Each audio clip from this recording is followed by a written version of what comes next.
Getting ready to move in or out of Enfield, Connecticut? This video covers 5 essential insights you need to know to make your relocation smoother and more predictable. For a local move in Enfield, a 2-bedroom home often runs between roughly $420 and $950. Costs will depend on factors like stairs, packing services, and weekend scheduling. Having accurate details ready helps you get a reliable estimate. If you're moving from Enfield to another state, or incoming to Enfield from far away, distance and weight drive cost. For example, longer routes and heavier loads increase costs significantly. Plan ahead so your mover can give you a realistic timeline and estimate.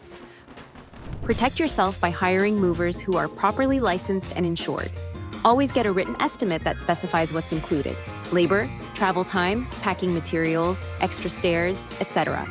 Avoid agreeing to verbal quotes only. That way, no surprises on moving day. To recap, know your local cost range, plan for long distance carefully, choose the service level you need, check access and timing, and hire licensed professionals with clear estimates. Follow these steps and your move in Enfield will be far less stressful. Thanks for watching. Good luck with your move.